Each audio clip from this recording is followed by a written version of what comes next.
বিশ্বকাপ ফুটবলে এবার অন্যতম আলোচিত নাম ছিল ভজিনিয়া, কেপ ভার্দের গোলবারের অতন্দ্র প্রহরী। পুরো নাম জোসিমার জোসে এভোরা দিয়াস। দুর্দান্ত পারফরমেন্সের পর তিনি ফ্রি এজেন্ট হিসাবে চিলির শীর্ষ ক্লাব কোলো কোলোতে চুক্তিবদ্ধ হয়েছেন। কিন্তু জনপ্রিয় এই ভজিনিয়ার নামটি জার্সিতে ব্যবহার করতে পারবেন না 40 বছর বয়সী ফুটবলার। তার নামটির অর্থ দাদি বা নানি। ছোটবেলায় বড়দের সাথে ফুটবল খেলার সময় ফাউল হলে অনেক রেগে যেতেন।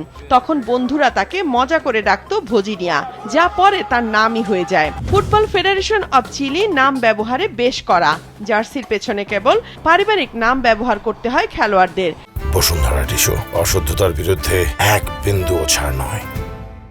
চাইলে শুধুমাত্র মূল নামের প্রথম অক্ষর যোগ করা যাবে। ডাকনাম, ছদ্মনাম বা সাংকেতিক নাম ব্যবহার নিষিদ্ধ। কেপ ভার্দে গোলরক্ষকের ভজিনিয়া ডাকনাম। সারা বিশ্বের কাছে তিনি এই নামই জনপ্রিয়।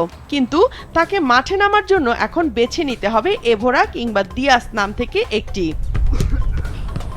চিলিয়ান ফুটবল ছাড় না দিলে অচিরেই ভজিনিয়াকে দেখা যাবে অন্য নামে। শুধু তাই না, ভজিনিয়ার জন্য হতাশা আরও আছে।